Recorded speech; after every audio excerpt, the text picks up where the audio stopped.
I'm a chronic procrastinator. Well, I was. At least while I was still in college.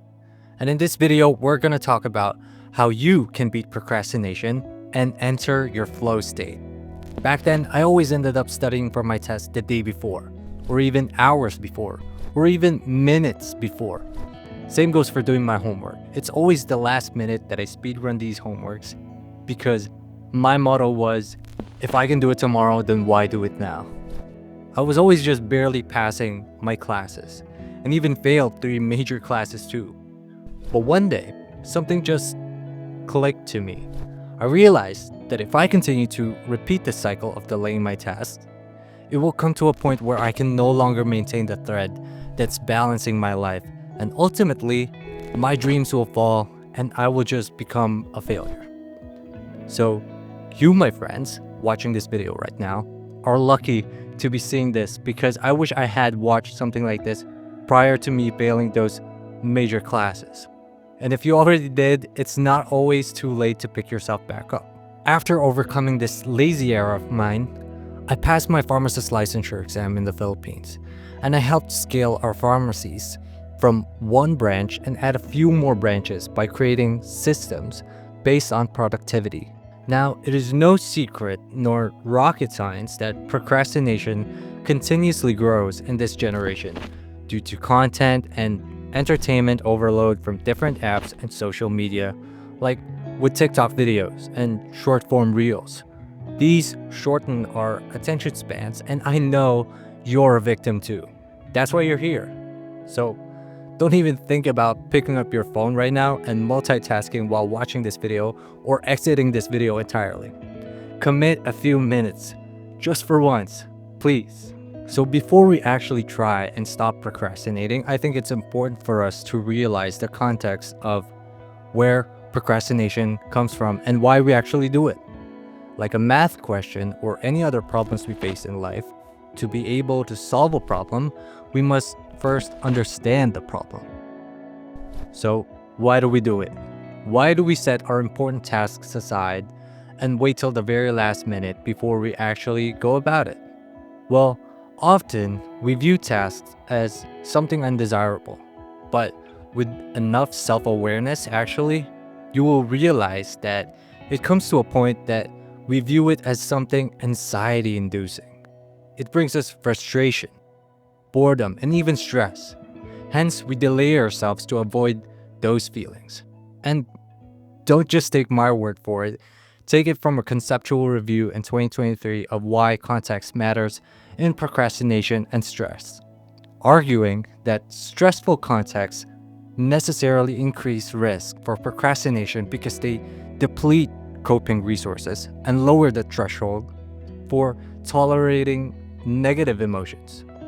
That is why, when the last minute comes and we actually try to finish the task, all of these negative emotions that we are setting aside burst at us all at once. The poor professors don't even know he or she is being resented by their students for doing their job. Well, that's still debatable. The point of our problem that we need to realize is this. We procrastinate as a short-term coping mechanism to avoid these bad emotions, in justification to regulate our mood.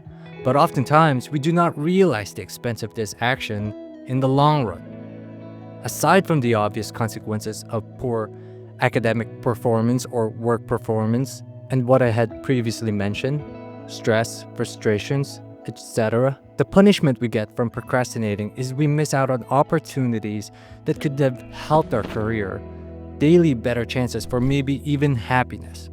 Or worst comes to worst, damaged reputation for being unreliable and lazy. Overall, it's chaos for your whole well-being. On top of that, do we really want that Sunday night panic of realizing you haven't started your work that is due on Monday? Then what? We cry at 2 a.m. trying to finish it despite 2 weeks to actually do the work. And all for what? Relaxing with a hint of guilt on the side because you know you're putting something off. That's not even relaxing at all. Right now, your cycle is looking like this. You avoid, and then you panic, and then there's guilt relaxing, then you rush, and then somehow survive, and then promise to never repeat it. But you do. Well, here's how to stop repeating and actually get shit done. And even if you are a lazy ass like me during college, here's how I became a productivity beast and passed my board licensure exam with complete confidence despite only having barely passing GPAs and was able to scale up our businesses. Oh, and a caveat, I didn't burn out. If you watch my previous video, you know how I am not a fan of that toxic hustle culture. So don't worry, I'm not going to tell you to delete social media or throw away your video games or sacrifice sleep. No. But I do confess that in fighting procrastination, there is no reason for you to be thinking that it's something comfortable. However, I can promise that everything in your life is about to be smoother. And that's just really the goal of fighting procrastination. So first of all, we have to define what really is the root of our negative emotions from procrastination. Every person is totally different, so what mine is may not be the same for you. But regardless, for me personally, the fear of failing my licensure exam comes along with the disappointment from the people that believed in me. Especially from my parents, since they are the ones that are paying for my tuition. That's on the academic side, right?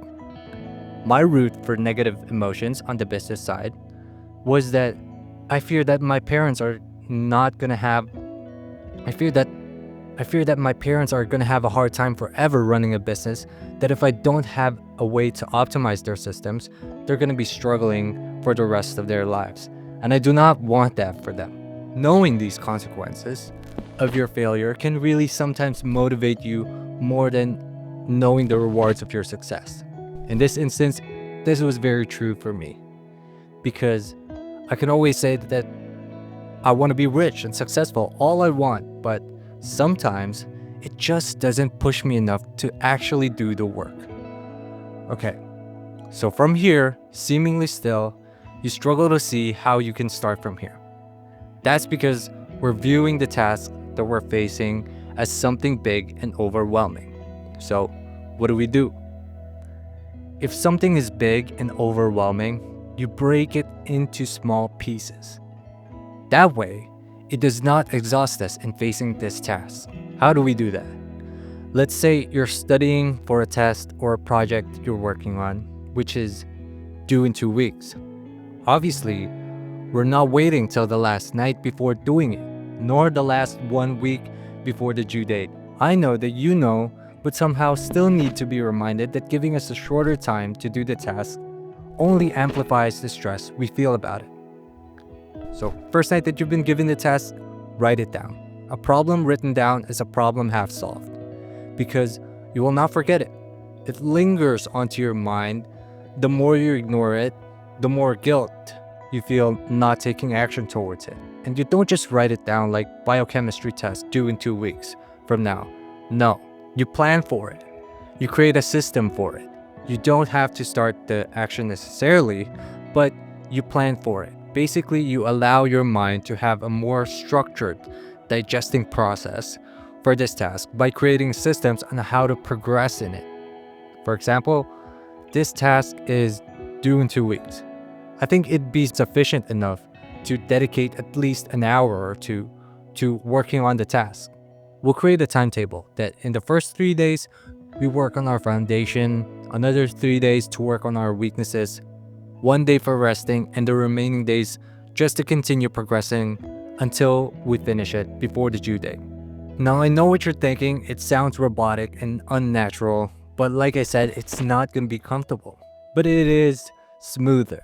Imagine only dedicating an hour for productivity and still have a good 23 hours left for whatever you want to do. That is work-life balance already in itself. Smoother and a healthier approach too. Oh, but MJ, but it still sounds boring and dull. Well, I agree. But that's because your environment is boring and dull. Your area is dull and boring. It doesn't create a vibe for you to feel good. I could even argue that even Mark's office from Severance has more character than your working space. So maybe you could decorate it. Maybe buy a small plant. It doesn't even have to be a real plant, although a real plant would actually be a lot better. But The point is to curate your space into an area that you would actually look forward to going and doing your work. That alone can already give you the excitement that you need to actually sit down there and do the task. One more thing about your space, aside from being dull and boring, sometimes it can be inefficient. And what do I mean by that is that for some, they actually do not have a dedicated working space. Although understandable if finance is a problem, but at least don't do your work in bed. If you don't have a dedicated space, go to the kitchen table. If it's too loud out there, then I beg you to just please buy a cheap small table from Amazon, then just borrow the chair from the kitchen table. Start there. Better, right? A dedicated space. So still in the environment category, I think it's very much important for you to surround yourselves with people that are also in the journey of productivity, at least in the beginning. If you surround yourselves with distractions and procrastinators at the start of your journey, you're never going to be able to pull through unless you have a very, very strong willpower to do so. I'm not saying you should cut them off, but you can still hang out with them when you get the hang of fighting procrastination in a more disciplined manner. So you have a system and you're excited to go to your working space. How should I approach doing the task and actually start? Well, here's the hack for you. Cues. James Clear talked about this as a start of a habit loop in his book Atomic Habits. He basically said that cues are what trigger you to start a habit.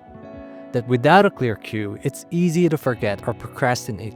So to build good habits, making these cues as obvious as possible makes it easier for your brain to notice this cue.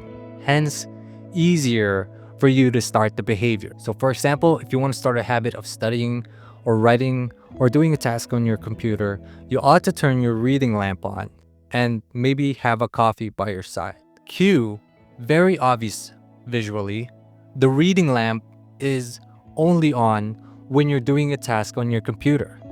This tricks your brain to push you to do the work because the only thing it knows about that lamp is that when it is on, your body should be only moving in a productive manner. Pair it with a cup of coffee, further igniting your brain to wake up, which means you don't even have to worry about being sleepy or feeling too tired to do the work. These cues in this habit hacks your brain to thinking you're in a flow state and a productive beast when the cues are on. You're welcome, because it certainly worked for me in a way I had just described it. And it doesn't have to be a reading lamp and a coffee. You can create a cue to your own liking. But that's just what I did, and that totally worked for me. Over time, as we repeatedly do these same things over and over again to accomplish the tasks, our momentum will build up from consistency. This then becomes a habit to the point that it will no longer be about fighting procrastination, but it's been normalized that it has just become a part of your life. And at this point, you might be feeling afraid that what if you burn out? But that is why we incorporate reward systems. We don't preach toxic hustle culture mentality in this channel. If you finally got started in doing the work, then it's okay to reward yourself with a nap, maybe watch a movie right after, maybe eat out or just play video games. Whatever it is to distract your brain from anything about work that will make you relax, it is totally okay to do that. And the best thing about creating a system like this into your life, that you don't have to sacrifice things like that in order to be productive. You can play video games and still be successful and still be able to be a productive beast. In fact, I encourage you to take a rest before your body shuts down on its own. You can incorporate it into your system. Power naps, video games, Netflix, these are still productivity tools, believe it or not, for reward systems that keep you from burning out. If you made it this far into this video, then congratulations. I know that if you already start applying the things we mentioned after watching this video, I am 100% confident that within a week or two, you will have already beaten procrastination. It just takes discipline. And if you want to learn what healthy discipline actually looks like, go watch my previous video and go see for yourself.